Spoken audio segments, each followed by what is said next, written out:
Welcome back to New Rockstars. I'm Erik Voss, and this is a breakdown of It. Welcome to Derry episode 4, the great swirling apparatus of our planet's function. Pennywise gets closer to entering the light while taking one of his grossest ever forms, while we finally get some big answers on the lore of his history, the local tribes, the beacons, and Project Precept. So let's break down this episode scene by scene for the Easter eggs and details you missed, and even creepier aspects of the hidden Pennywise sightings in this episode. Also, we're having huge holiday sales at nerdriot.shop all month long. We're kicking off with a buy one, get one 50% off deal on nerdriot.shop. We'll also have Black Friday and Cyber Monday deals coming soon. Buying a shirt from Nerd Riot is the best way to support the channel. Just head to nerdriot.shop to pick one out for yourself. Episode 4 opens on the main street of Derry with shops and establishments, some of which I've broken down in past videos. We see Nan's Luncheonette, Jade of the Orient, the Chinese restaurant, memorable for the fortune cookie scene in It Chapter 2, Arrowhead Hotel, Woods Repairs, Quality Meats, and we see Stan the Butcher, who shrugged off the beatings when chatting with Charlotte, now watching the kids pedal past here. The kids pedal over to the police department and dump their bikes out front. Rich politely introduces himself as Ricardo Santos to Chief Bowers, who glares at him. Again, with rising tensions in Cuba, I worry about Rich's safety in this town. The fact that Rich was so trusting at first recalls his optimism about American law enforcement last episode, something many families who fled Castro in Cuba in the late 50s felt when they first got to America. A sharp contrast to Will and Ronnie knowing to keep their distance from cops. The other two cops are identified as Kern and Wallace. The names likely mean nothing, though Tommy Lee Wallace directed the 90s miniseries, so maybe it's a nod to him. The kids show Bowers the developed photos, and this man is too old to get this sarcastic with the kids. Oh my god. Is this pigeon shit?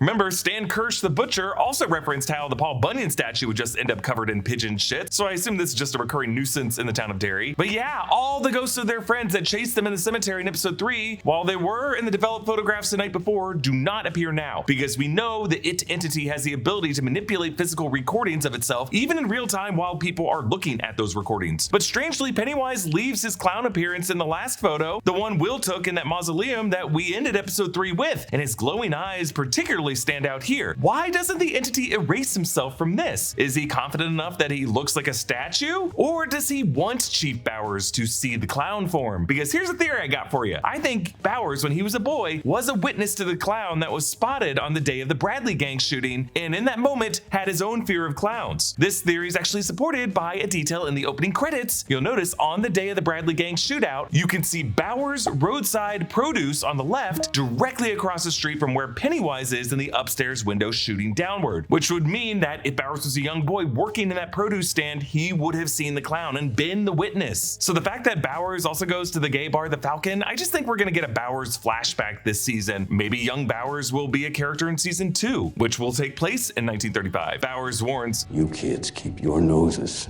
out of police business, or ghouls and goblins will be the very least of your worries. Do I make myself perfectly clear? yeah, his usage of ghouls and goblins, I really do think this guy has seen his share of supernatural horrors. In gym class, we see that the Derry High School mascot are the Trappers, as the Derry Township was founded as a fur trapper settlement, but it's also a hint at the real history of this area, how it was a Native American tribe that trapped the It entity in the Western Wood. Rich wonders if the entity is like Dracula in that his reflection is invisible. In the It novel, the It entity appears to Ben as a creature resembling Dracula at one point. Will says that the first thing he'd do is find out if there's a history of stuff like this happening in Derry. This is what the losers do in the It novel, and when he grows up, Mike Hanlon tries to take an extended history of Derry by interviewing all the old timers who have been around to see a lot of stuff related to the entity. Lily meets with Madeline Stowe's mystery character, the sweet nurse at Juniper Hill, who we finally did get a name for, Ingrid, in press material from HBO. So it's Ingrid who recalls that the kids did go missing in Derry in the 1930s, but she does say it was the Depression and that a lot of kids were starving and ran away looking for something better. There's been a lot of speculation as to what's really going on with the character of Ingrid. If she is a regular human, her initial haziness on the dark events of the 1930s is typical among many Derry residents who, due to the trauma and the evil and the desensitization caused by the entity, just don't initially think about what happened in the past. But Ingrid also seems, I don't know, just a little too nice to Lily and very focused on this idea of having friends and partners on life's journey. My father always said to me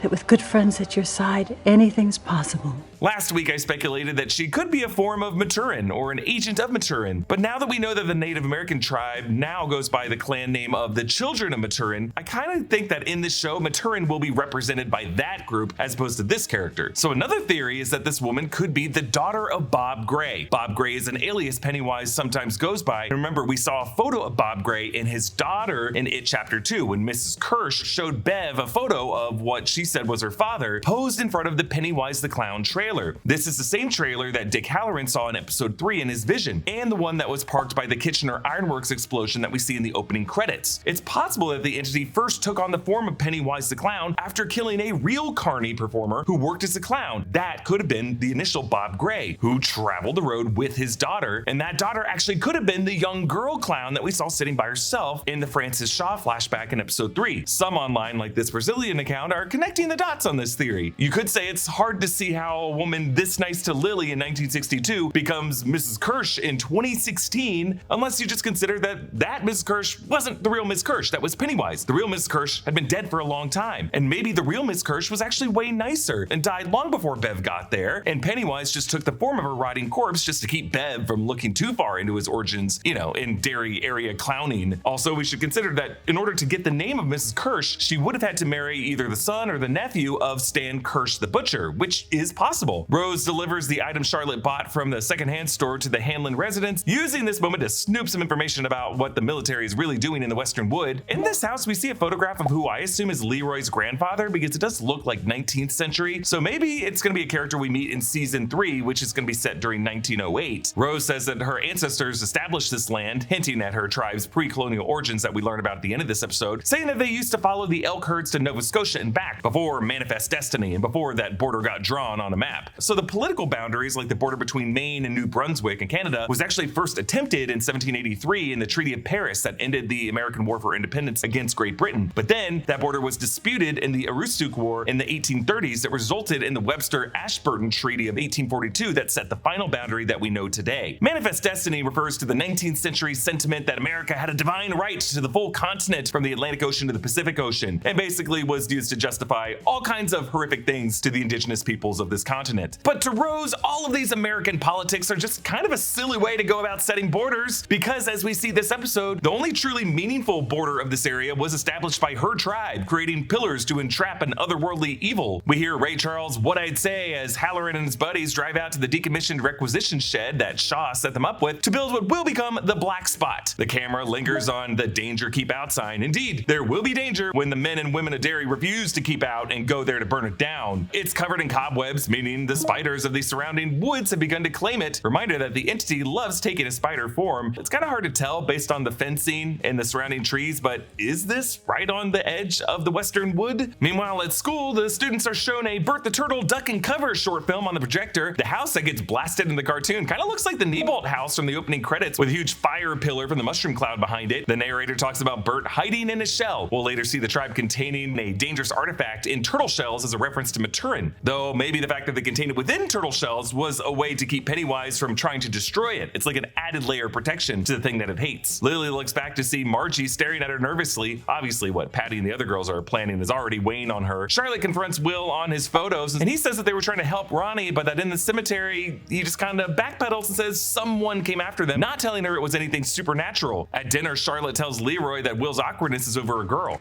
So the girl is, she. Yeah, Leroy's first concern is that Will is into a white girl, which seems like it should be a minor concern, but not here in 1962, because later we find out that Hank cannot talk about his alibi because it's a white woman he's having an affair with, and you could see how two black parents at this point in 1962 would really worry about their son if he was in an interracial relationship. Leroy takes Will fly fishing. Presumably, this is the Kenduskiag Stream, which flows into the Penobscot River, which was the cause of many deadly floods in Derry over the years. Part of the stream they're in was actually known to produce fish that were mutated from the mill waste and sewage. Will nearly catches a fish, but it breaks free, snapping off the fly, so Leroy leaves his son alone to get a new fly. Will sees a big fish swim up to look at him, but this is probably a Pennywise fish getting Will to look down in the water as a hand reaches up to grab him. It takes the form of his father, Burned.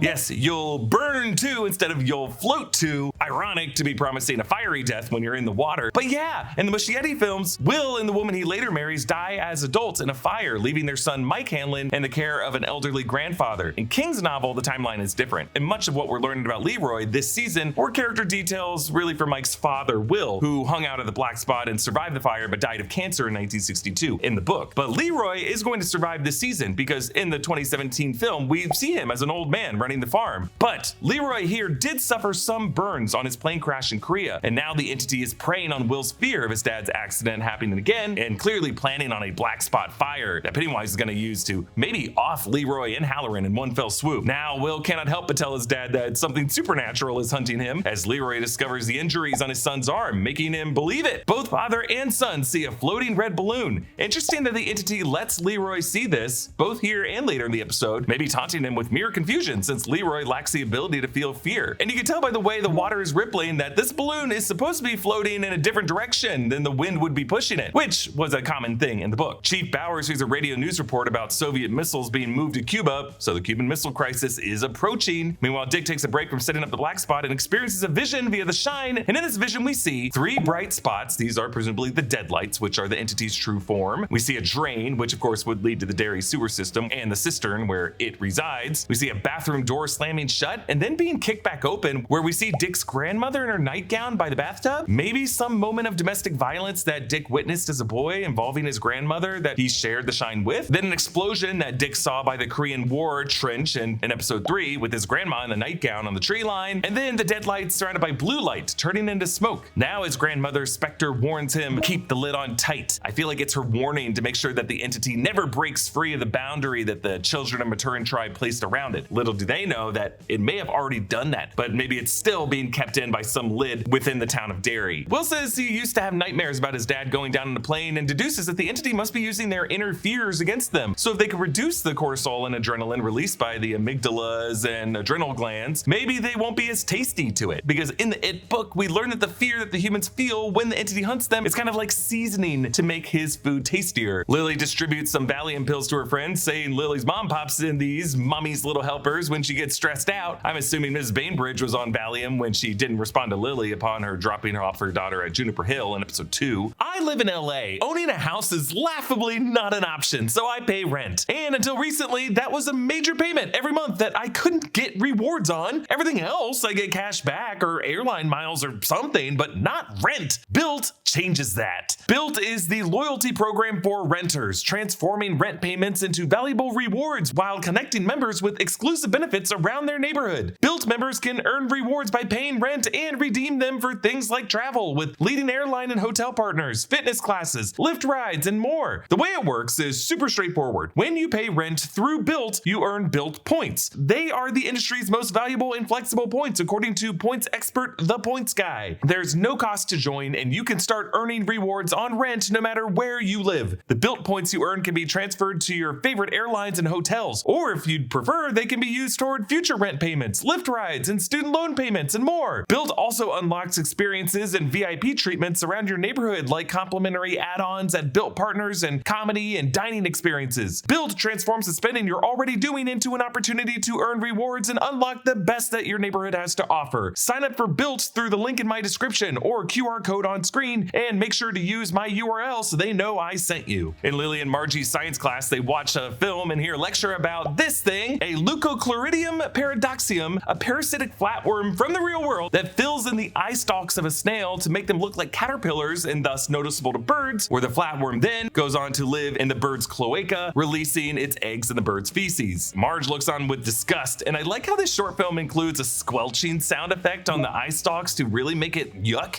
To swell and expand into... Yeah, no documentarian would have been able to have a tiny microphone to get this sound. That's Margie's own disgust talking to her. But there's a specific reason we hear this sound that I'll get to in a moment. And I love how now we see why they put actress Matilda Lawler in the thickest glasses frames possible to give Margie these huge bug eyes, something a girl like this would probably be extra self-conscious about, that the entity would play right into. Also, listen to what the teacher says as Margie whispers to Lily. The most fascinating aspect of leucochloridium paradoxum is how the parasite not only alters the snail physically, but also hijacks its brain. Yeah, flashes of cordyceps from The Last of Us there, but this is kind of what the entity does to its victims, hijacking our brains and altering our behavior. At Patty's suggestion, Margie tries to make good with Lily and invites her to lunch. Knowing this is a Stephen King adaptation, our minds as viewers immediately go to Carrie and how the lonely high school girls are often set up to feel great just to have something horrible happen to them. And I love how this subplot even follows all the beats of this, with the cute Tim Flanagan saying hi to Lily. But no, it's all a misdirect. Instead, this story is not about Lily, it's about Marge's guilt and her social anxiety manifesting in the worst possible way. When Charlotte returns to the police station, Leroy's co-pilot Polly sees her and I guess later snitches that Leroy's wife was trying to do something nice for someone. Inside, we see more missing kid posters, Peter Bodal, Danielle Van Helden, Joey Bielich, and then that kid with the clown doll that I pointed out in episode 1, I blame the clown, and some girl that they didn't think to put her name on the flyer. Charlotte threatens the deputy to let her talk to Hank. By tomorrow morning, I'll have MLK, JFK, RFK, and a whole bunch of other FKs breathing down your neck. Oh, all 3 of those men are going to be gunned down by assassin's bullets by the end of this decade. Charlotte says because he was charged without a bail hearing, that if Hank could just demonstrate prejudice in the cops' handling of him, he could be released on house arrest before his trial and not spend too much time in Shawshank. Not that I want Hank to spend any time in Shawshank prison, but the interesting thing is, in 1962, Andy Dufresne and Red would still be in Shawshank at that point. Andy doesn't escape until 1966, so hey, maybe when Hank gets shipped there next episode, we might get some reference to those characters. But Hank still needs an alibi, which would require him to say the truth of what he was doing that night. And we learned it was having an affair with some married white woman. And Hank is keeping this quiet, not just because the racists of this town will hang him for doing that, but this woman's husband would probably kill her too. So who's Hank humping? Gina theorized Chief Bowers' wife, which in the It movies would explain why Henry Bowers hates Mike Hanlon so much, along with, you know, probably some racism there. Maybe there's no sex going on in that Bowers marriage because this dude likes to frequent the Falcon. I mean, there does seem to be a personal conflict brewing between Bowers and Hank, but Gina also speculated it could be Maddie Clemons' mom, because we know that was an abusive household, and an abusive husband and father could be part of why the wife would be stepping out on him, and why the mom would be okay with Maddie going to the Capitol movie theater, where the guy she's sleeping with is a projectionist and could look after her son, and why Hank didn't mind the kid of the wife that he was sleeping with is sneaking into his movies, and told that usher to drop it. Marge, feeling guilty for setting up Lily to get embarrassed by Tim Flanagan, follows Lily into the bathroom. At first I was a little thrown by why Lily would suddenly flip to be this smitten. I can't believe Tim likes me. But in this moment I realized, oh, it's kind of unnatural because it's all designed to be a nightmare not for Lily, but for Marge, and for Marge's guilt and social anxiety. You'll notice how Marge rubs her salmon-colored sweater, the sweater that Patty shamed her for wearing multiple days in a row. It's probably because it's this poor girl's only nice sweater that she feels compliments her. And then that glug sound effect we heard earlier comes back. Truth is, Ugh. And like the parasitic flatworm she learned about earlier, her bug eyes bulge out of her head. Really, it's the distorted Pennywise sound effect that this show does so well. What even was that sound? It kind of sounds like that electronic Pennywise laugh from the trailers for the 2017 and 2019 movies. Remember the and it's like they're all merged together in this percussive punch. In a really cool effect, we see Marge's point of view as she sees her reflection in the mirror through her own bulging eyes, shown as 2 different angles at the same time, meaning her optic nerve would be unable to handle the merging of these two. Lily drops the Valium in the toilet and Marge runs into the wood shop. Honestly, I don't know why Marge responds this way, other than the bulging eyes must be extremely painful for her, but also maybe in her panic attack, she thinks these bulges are parasites and she needs to extract them from her head before a giant bird comes to eat her. Now, we can't really show any of what comes next, but basically Marge jams a wood chisel into her eye and then she runs both her eyes across the wood saw. So the body horror doesn't come from what the entity is doing to these girls physically, but rather what he's doing psychologically, causing them to do to herself in response to the hallucination. And it is a hallucination because when Lily finds her, there are no parasitic stalk eyes. Lily was in the bathroom stall the whole time. All that's there now is just the unfortunate physical damage that Margie did did to her own face. This is so hard to watch. Did Marge kind of bring this on herself for taking these steps to humiliate her friend? Maybe, but is this kind of horrific mutilation deserved on a child who's just a victim of social anxiety and manipulative peer pressure from these mean high school girls? Even after everything that's happened on the show and in the It movies, this right here was the most disturbing thing I've seen in any of these things. The other kids run in to find Lily covered in blood on top of Marge with the chisel in her hand. Well, back to Juniper Hill for you, kid. The episode cruelly edits from Marge wailing in pain to Charlotte just doing the worst job cutting tomatoes. Like, if you're trying to slice them, why are you crushing them this much? Will uses a telescope to do exactly what his dad joked he should do with it in episode 1, spy on the neighbors. One guy walking his dog, and then, in Hanlon's front yard, yikes! Pennywise shadow behind the tree. I think the creepiest thing here is right before we cut back to Will, you do see 2 tiny pinpricks representing Pennywise's glowing eyes. But notice how they're way lower than where the shadow's head is, kind of like on his chest down here, meaning the head must be tilted down low enough, looking up at you. Yeah, just based on the eye placement, it shows us that Pennywise is doing the Stanley Kubrick evil stare.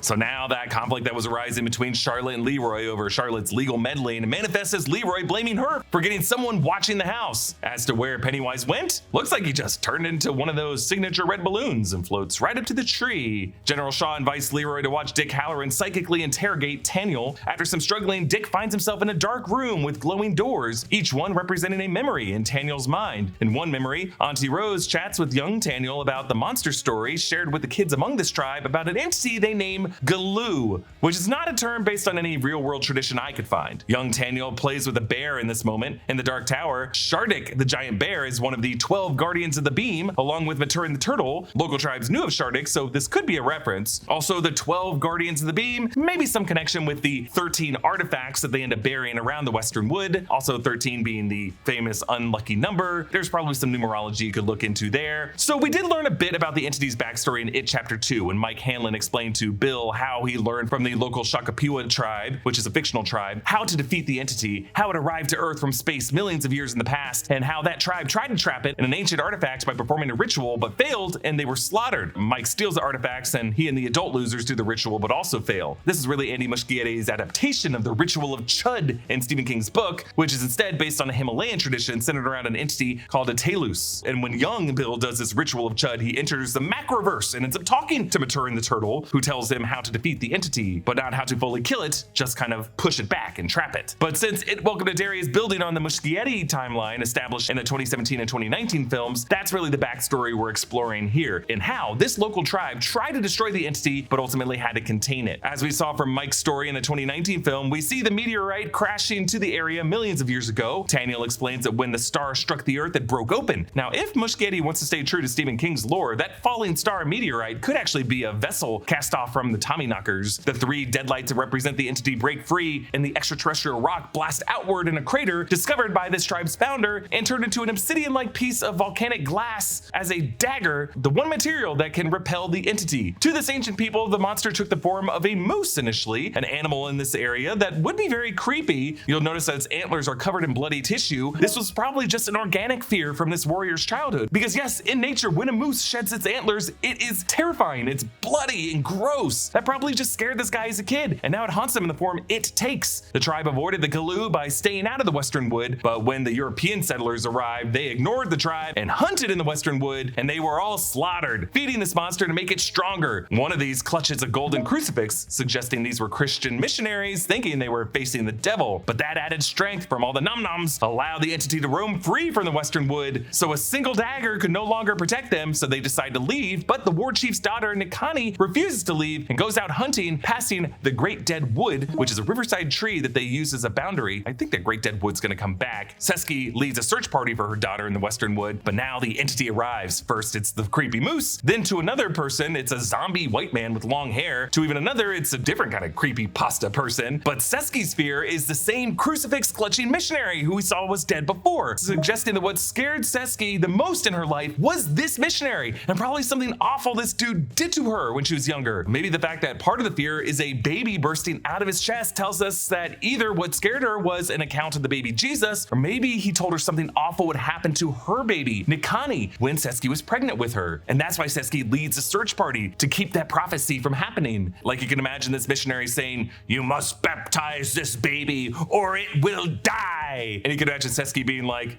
"Fuck off, missionary. I'm not gonna baptize my baby." But then when the entity closes in, he says, "Prepare to meet thy God." Yeah, my God, as in Seski probably hated how this missionary said that his God was the one true God. And you'll notice anytime they wound the entity, his blood floats up, just like Pennywise's blood did when they wounded him in the 2017 and 2019 movies, and when the entity got wounded last episode, because his true form are the smoky lights and all things float up with him. The baby part of the entity takes the spear and stabs Seski, and Nikani arrives with a dagger at the last second to repel the entity, but Seski doesn't make it, and Nikani and her friends find the cave and break off shards of the rock, burying these 13 shards around the western wood containing it, and one of them is in a turtle shell. Maturin protection. They mark the burial sites with fire pillars. These would be the beacons that General Shaw mentioned, but back in Taniel's memory, Rose's eyelid pulls a Lucille Bluth. As we learn, this story was Dick Halloran using Auntie Rose to trick Taniel. I mean, even the joy Dick seems to have here made me think for a second this might actually be Pennywise. But Taniel, now an adult again, points to the Neibolt house and says by following the tunnels under the old well, they'll find the torches, and therefore the 13 weapons that can be weaponized against fear itself. So we know from the It movies that the Neibolt house is an access point to the sewer system that leads to the cistern where Pennywise collects all the bodies. At first I wondered if they were saying the town of Derry could have been built atop the western wood, which would mean the downtown area had to be built sometime after young Francis Shaw ran through those woods. I don't think so though. Like there's no way Rose would set up her secondhand rose shop in the downtown that now stands on the western wood that generationally she's been warned about. I think the woods are still there. That's what they flew over in episode 3. Really, I think the implication is that when the entity was surrounded in those woods, in order to get out, it would have had to tunnel out, even beneath the buried shards. And then when it did that, it found the nearby Derry sewer line and set up shop in that cistern beneath the Neibolt house. And Taniel is saying that those tunnels might still be there and would take you back to the western wood general area where the shards are. But I also have to wonder if after Taniel realized Dick Halloran just fooled him here, is he now turning the tables to trick the US military, saying, let's send all these forces directly into the den that he now knows contains the monster. I mean, for the entity to attack the kids in 1989, it must not be defeated here in 1962. These characters are gonna fail. Comment down below with your thoughts, and a special thanks to one of our YouTube members, Sin City Monster, for supporting us at the executive producer level. Big thanks to Gina Ippolito for her writing and research on this video. Thanks to Studio Tech Brian Kim and New Rockstars editors Joshua Stephen Hurd and Abby Freel, and supporting editors Eric Gorday, Sankiat Piria, and Jacqueline Rogers for all their work on this video. Follow me at EA Voss and subscribe to all the channels in the New Rockstars network for breakdowns and news coverage of everything you love. Thanks for watching, and I'll see you next time. Bye.